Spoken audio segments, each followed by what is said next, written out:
Welcome, and thank you for joining the channel. Please help this channel by liking and subscribing. We really appreciate it. There are no ads on this video. If you have a scary story you would like me to share on this channel, comment below and your story will be featured in a video. Now sit back, relax, and enjoy these creepy encounters with the paranormal, accompanied by rain and thunder. Colin adored Bradley. He never truly hated Bradley, despite the bruises, the taunts, the constant fear of shadowing their every interaction. How did this happen? The mother's voice trembled as her body slumped over Colin's still and small frame. Her tears soaking into the lifeless boy's shirt. Their parents were always too busy, too absent to see what really went on between the two brothers. And Colin, just 8 years old, needed Bradley more than he feared him. Without Bradley, Colin was alone. Bradley, the father choked, his eyes wide, shimmering with disbelief. What happened here? Colin forgave every injury Bradley inflicted because, to Colin, Bradley was all he had. Colin remembered the last time he told the truth, just 6 back then. He had blurted out that Bradley gave him those bruises. The punishment had been severe for Bradley, after which he didn't speak to Colin for a week. It was the worst 7 days of Colin's life. Shut out, ignored, abandoned. Bradley's voice, gripped by fear, cracked. He swallowed hard, his trembling words betraying the terror inside him. We were playing hide and seek. His mother's sobs filled the space between his broken sentences. So he learned. From then on, whenever their parents asked about the bruises or scrapes, Colin lied. He'd make up stories about falling off his bike or tripping in the yard.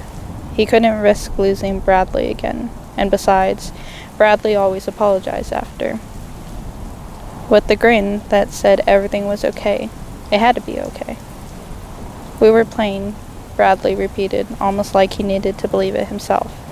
And he locked himself inside a cupboard to hide. It wasn't hide and seek. It was a stupid video game. And I couldn't find him. Several hours had passed by, so I searched everywhere for him in the house. A pointless win, a meaningless loss. That's all it took for Bradley to shove Colin down, press the pillow against his face, and smother every last breath of his little boy. And when I opened the cupboard, then inescapable memory floods back. The moment Colin stopped struggling, his body going limp beneath his grip. Bradley's voice faltered, the sobs overtaking him. Not out of guilt, but fear. The parents believed him. They cried, clutching Bradley, telling him it wasn't his fault, that it was a horrible accident. I had watched the true incident unfold, but I couldn't speak up. How could I, after all? My task is singular. I only cry souls away. When I came for Colin, I made it quick. He never felt a thing. A painless release as his soul slipped free from his broken body his brother had crushed. He is at peace now. I turned away. I can't linger long. So many souls still need collecting. But I will return, eventually. I'll have to. And when that time comes for Bradley to face me, his end will be anything but painless. I'll make sure of that. She was right there. My hands were full of soapy water, washing the dishes as I watched Colin play with a butterfly. I took a moment to wonder why it wasn't flying away, why it was staying perched on my daughter's nose. The water and suds enveloping my hands grew cold. I barely noticed I'd been staring at my daughter and her little friend for so long. I was shivering. "Mommy, look," Fallon giggled. The butterfly crept across her face, unfazed by the movements, and that was when something ice-cold spidered down my spine. Her name was suddenly tangled in my throat. Before I could stop myself, I was running into the yard, stumbling through flowers I didn't remember planting. I scooped my daughter into my arms and held her to my chest, wafting away the butterfly, but my arms were empty. For a moment I stayed very still, staring down at my hands. Then her name erupted from my throat in a cry. Fallon. I checked every flower bed and destroyed my house, turning it upside down. When I was screaming, crying, holding her blankets and sobbing into her smell, a voice startled me. Lena, are you all right? I blinked. The sun was shining, and my hands were full of wet suds. In front of me was Cal, my 1-year-old son, playing in the flowers. My husband cradled my pregnant belly as I leaned into him. Adjusting his crown, he had grown heavier, admiring thick brown curls. I didn't realize I was crying. Yes, I whispered. I made soup.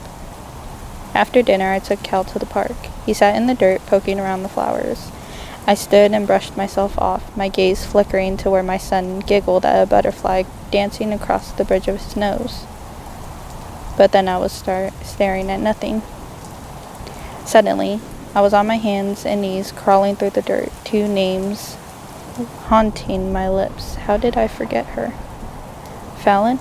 I jumped to my feet, screaming my child's name. Cal, Fallon. I couldn't feel myself unraveling. I ran home, throwing open the door. I had a daughter, and I had a son. I broke down. Their names tingled on my tongue. I had a daughter, and I had a son. I know I did. I had a daughter. Lena, why are you crying? My husband's voice bled into my mind, soothing me. He was right. Why was I crying? I stood in front of the stove, stirring his favorite meal. There was still hair sticking out of the lid when I presented the meal to the Fae King. A bubbling broth of oozing red seeping from the sides, while tears running freely down my cheeks. I rubbed my pregnant belly when he took the first bite, bones crunching under his teeth. I felt a kick in my stomach, and I knew the king could sense it too. I won't forget I won't forget. My husband has always been infatuated with Halloween. He's the kind to start setting out the lawn decor the moment the clock strikes midnight on September 1st. I always kind of adored that about him, his dedication to his quirky little hobby. Now I think it's revolting. Honey, I need your help down here, Daryl shouted from the basement. Butterflies fluttered in my stomach the instant those words met my ears. Daryl has never allowed me into the basement. He claimed it was his personal space. In all honesty, I hadn't given it much thought. I assumed that his workshop for all the detailed Halloween decorations he managed to find every year.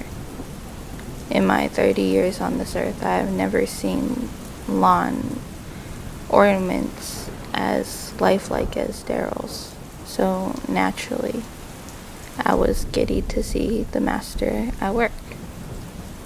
Coming, I yelled as I clomped down the steps.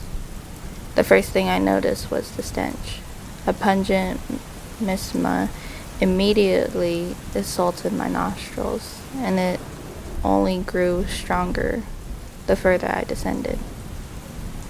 It took everything in me to not throw up. When I finally reached the bottom, the putrid odor was so strong that it was beginning to sting my eyes. Daryl, what the fuck is that smell? I spat, gagging as the words spilled from my mouth. My husband turned and tossed the dirty apron aside before rushing over to me. A wide, nauseating grin inched across his lips as he did. It's just over here. Close your eyes. I've got a surprise for you, Daryl insisted. He almost sounded elated, like a child on Christmas Day. I reluctantly did as I was told. The entire thing felt off. Daryl's strange behavior, the foul odor, the whole concept of a part of our shared home being off limits. How had I not realized it sooner? Something was very wrong. "Can I open my eyes yet?" I asked as Daryl guided me across the room. "Not yet." Closer, closer, and open them. Dread swallowed me like a python the moment I obeyed his command. That time, I did throw up.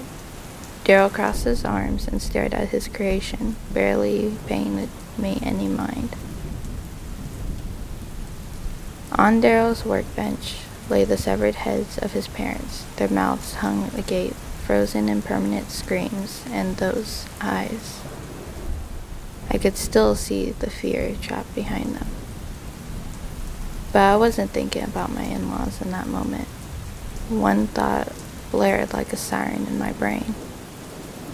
I looked my husband dead in the face, and I asked the question that would haunt me for the rest of my life. "Daryl, if your parents are here, then who the hell is watching our son?" He beamed down at me, his cherished grin growing just a bit wider. He could barely contain his giggles as the words fell from his lips.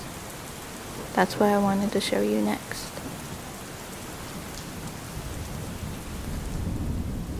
After so many failed dating apps and blind dates, I was ecstatic when Marcus came into my life. He was kind, a good listener, and he pursued me aggressively. He showered me with love, and I'll admit, he swept me off my feet.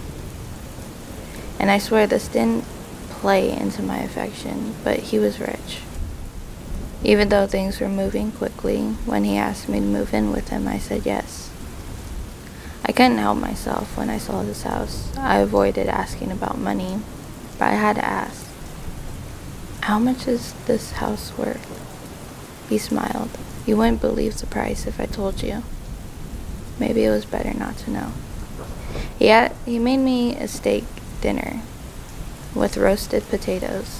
I was so excited to go to bed with him, but when I hopped into the king-size bed, I recoiled. It was wet, soaking wet.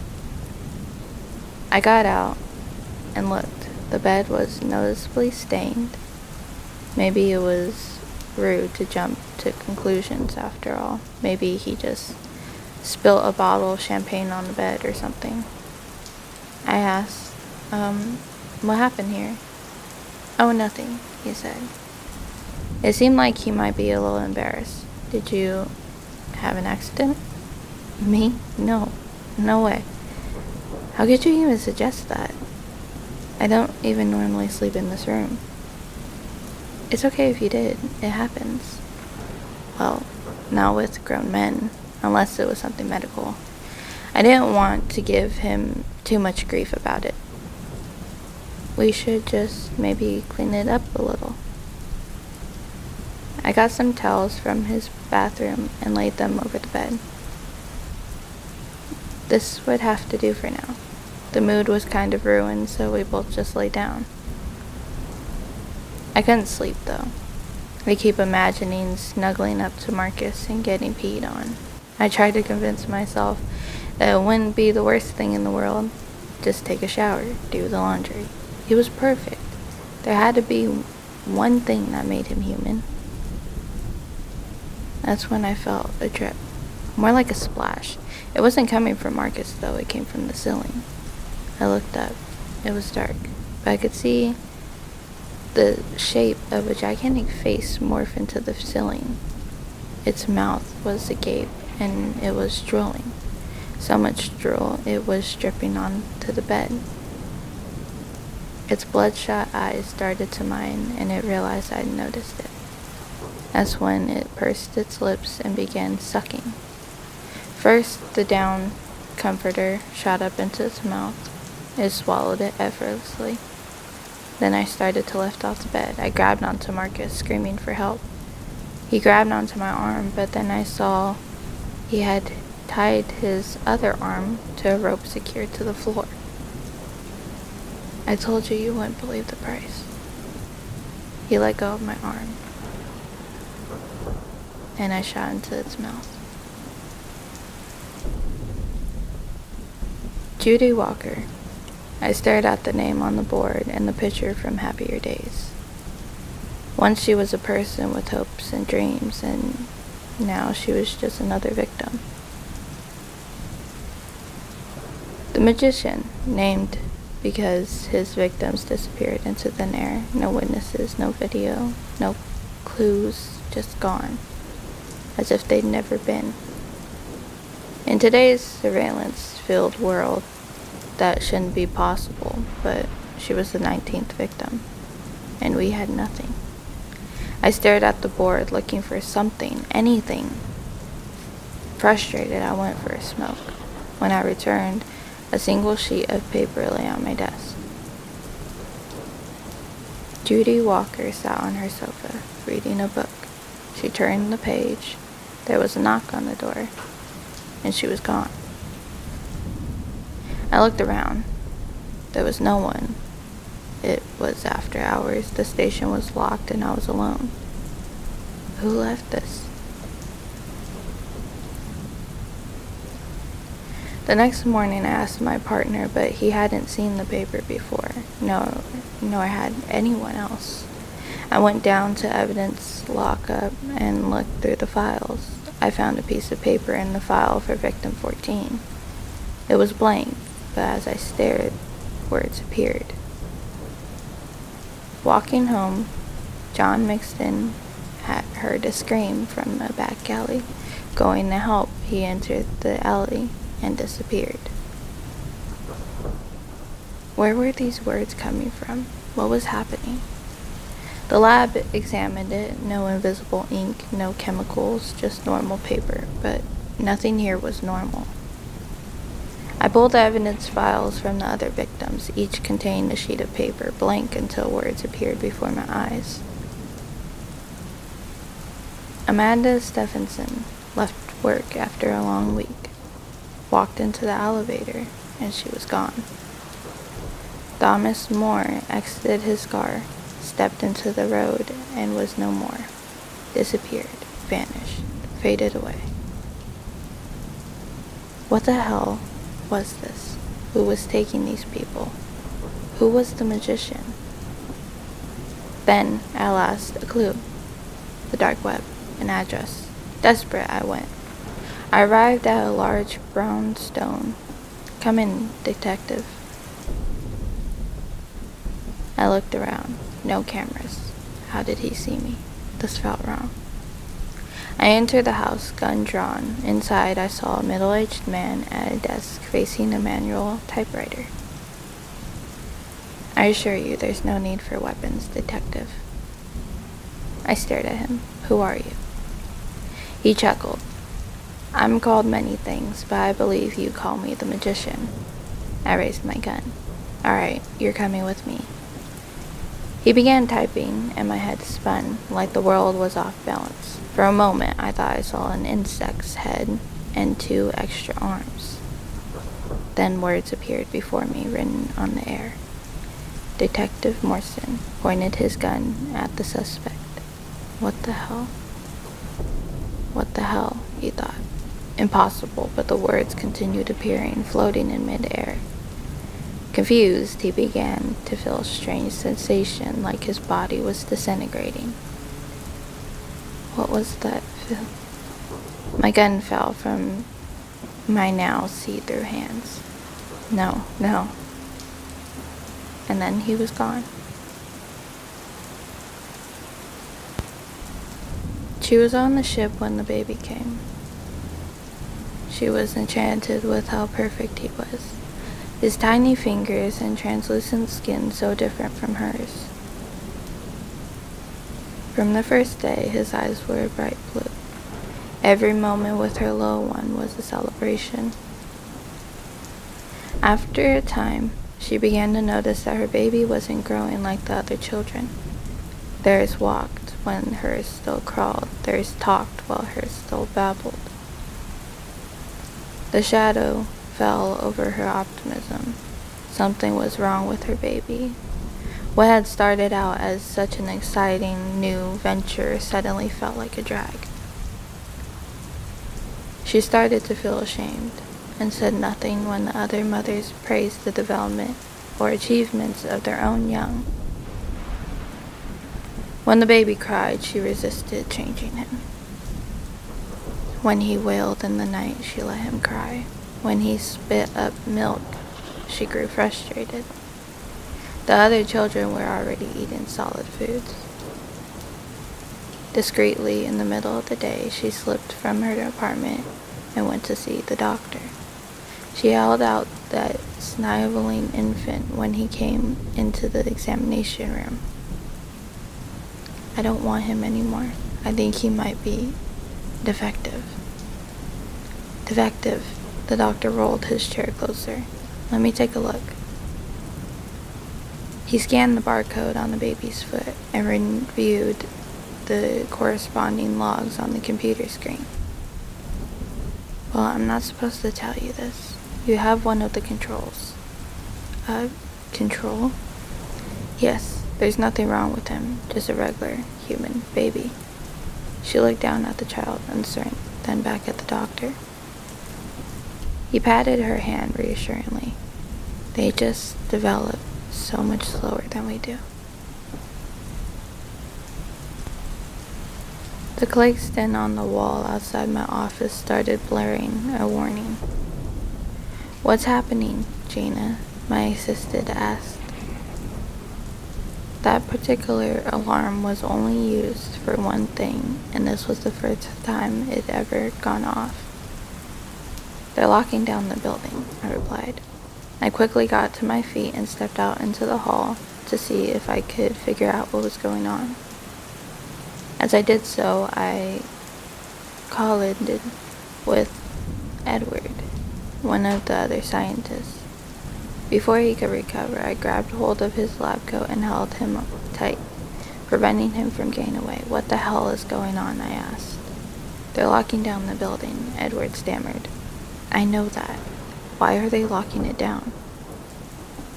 Before Edward could answer, the stairwell door at the end of the hall burst open and a horrific monster emerged. That's why, Edward pointed before pulling himself out of my grasp and running down the hall. The monster looked like a giant stubby worm with hundreds of little tentacles sprouting from its body. As I watched it, I could see that it was using its tentacles to push its enormous bulk through the narrow doorway. I ran back to my office. We need to leave, I said to Gina. Now. Gina didn't question me. She just followed me out into the hall. Oh my God, she gasped upon seeing the monster, which had managed to get 3/4 of its body through the doorway. Come on. I tugged on her arm and led her half down the hallway. There's a safe room around the corner. What is that thing? Gina asked. I have no idea. We ran to the other side of the building where I used my ID badge to open the safe room. Get in quick. I let Gina into the room before I did. Once we were both safe and inside, I closed the door. We should be safe in here, I said. The safe room was environmentally sealed and fully stocked with a week's worth of rations. It was also designed to withstand a tornado, or so I was told. While Gina tried to get her fear under control, I walked over to the computer in the corner of the room and used it to access the building's security system. What are you doing? She asked. Trying to figure out where that thing came from. It took me 15 minutes to find what I was looking for. It's not a monster, I said after seeing how the worm thing was created. What do you mean? Gina asked. Look. She watched on the monitor as the scientists in the matter enlargement lab attempted to use their devices on a grain of rice. They didn't sanitize the test area, I said. They were trying to make the grain of rice grow bigger, but they accidentally enlarged the colony of bacteria that was growing on it instead.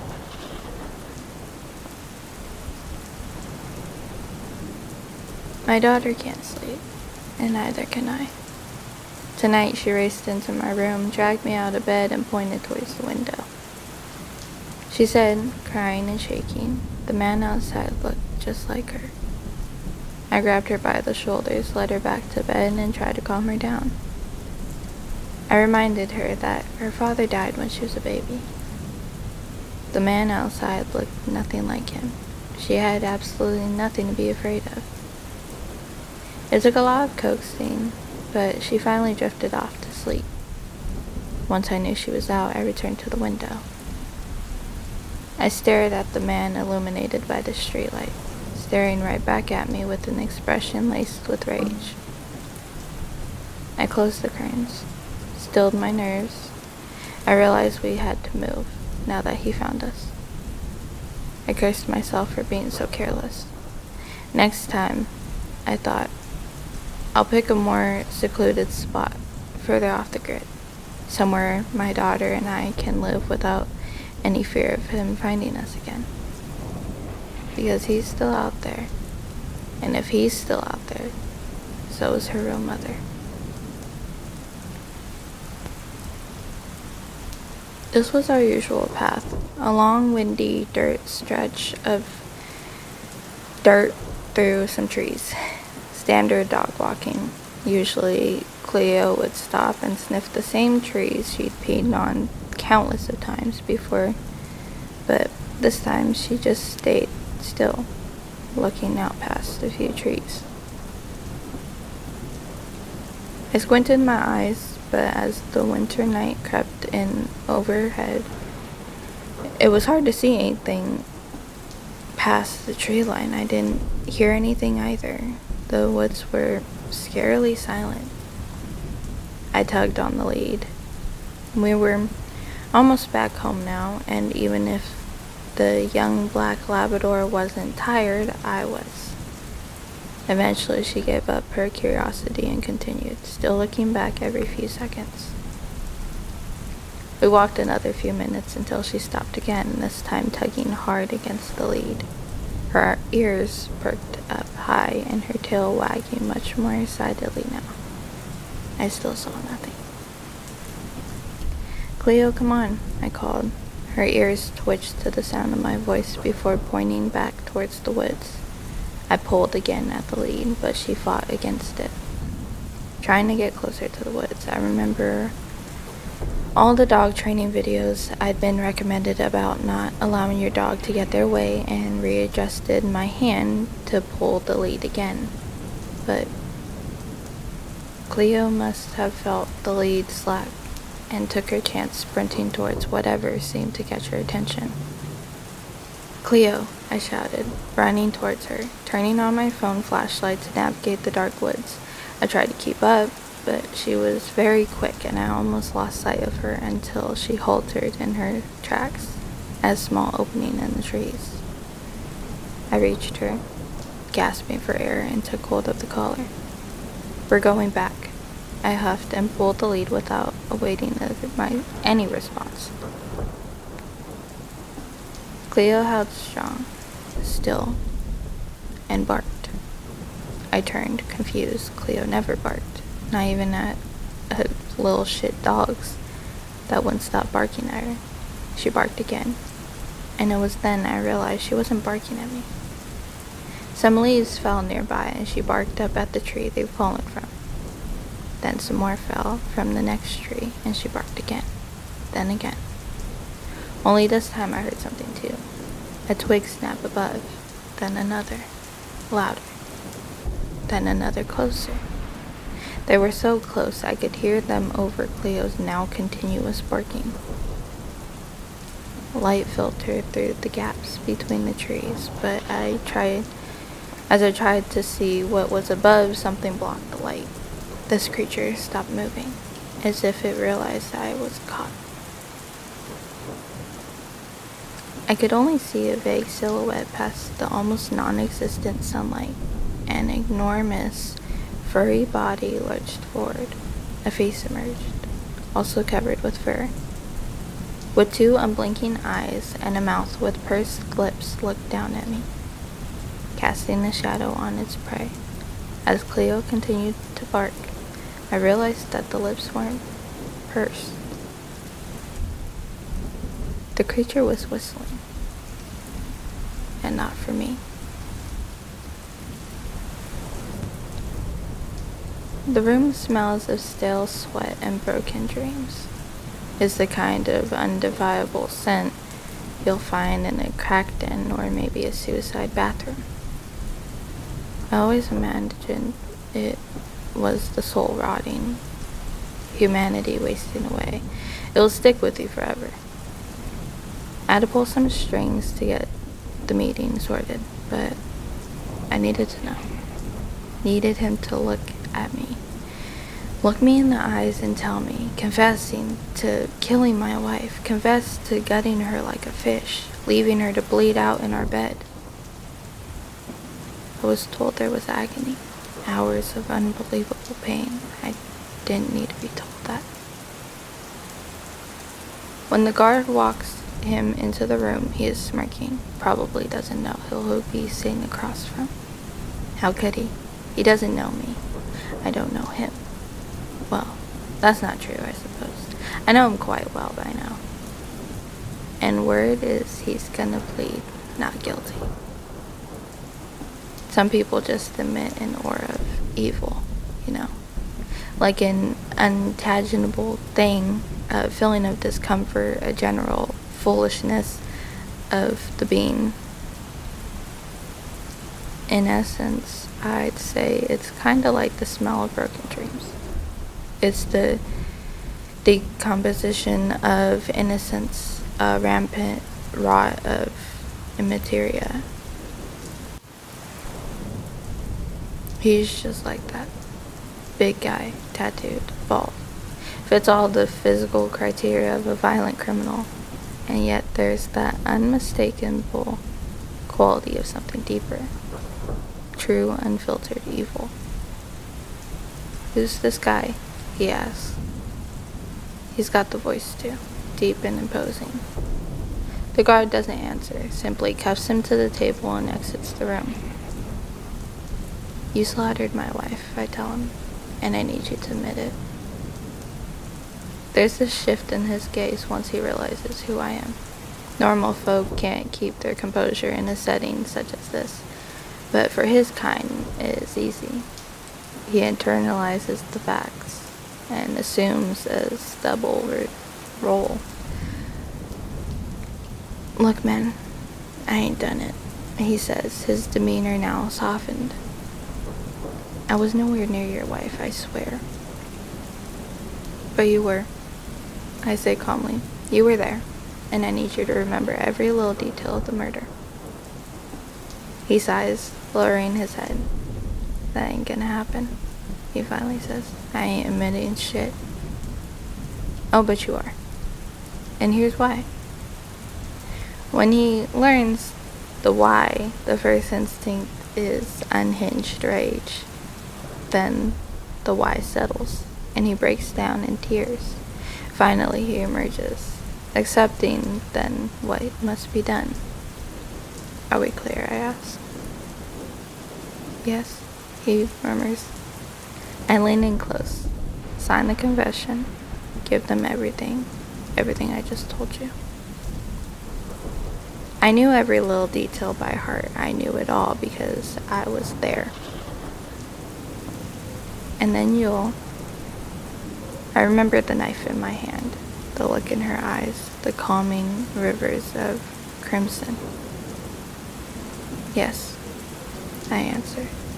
Then and only then will I release your daughter.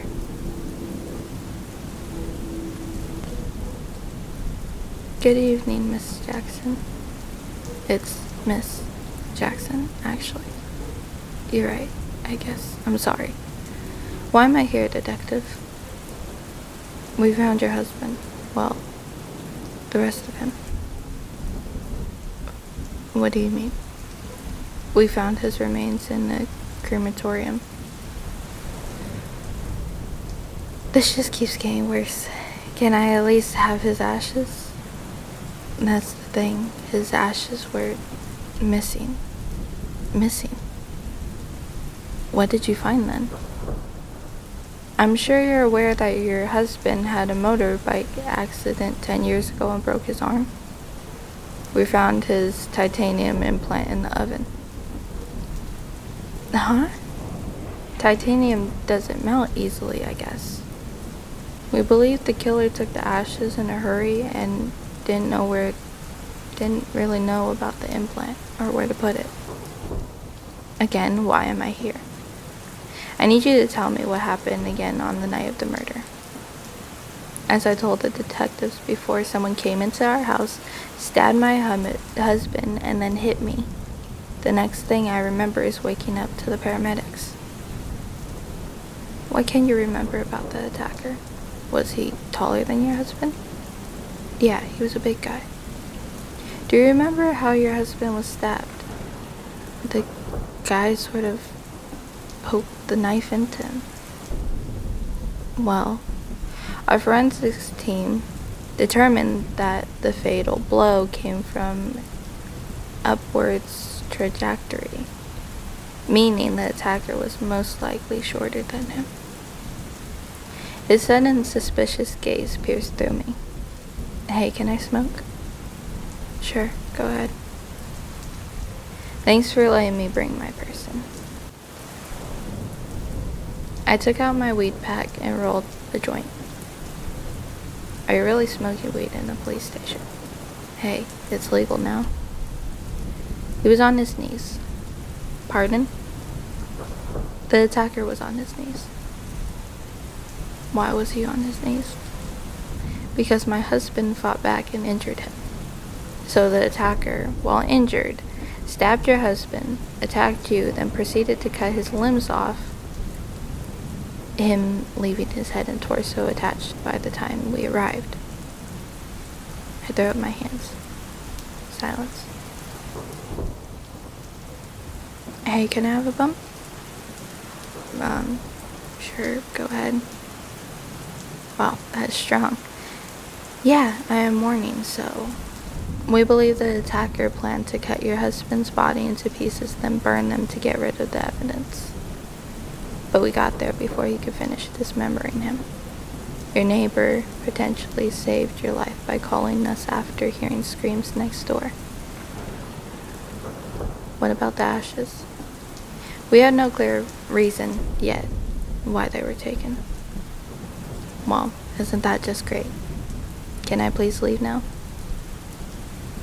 We can't legally hold you, so by all means, he aimed to the exit. I went home. My phone was flooded with messages. What happened? Do they have any leads? Am I safe? You're fine.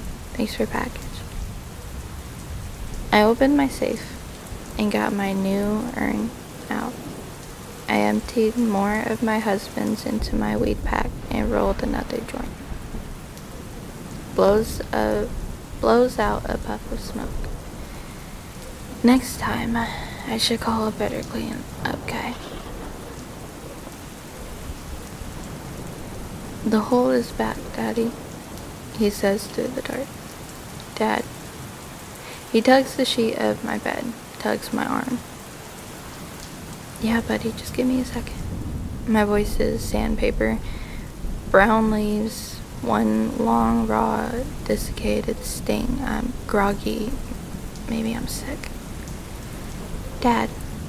Yep, getting up. For weeks, it has been the same.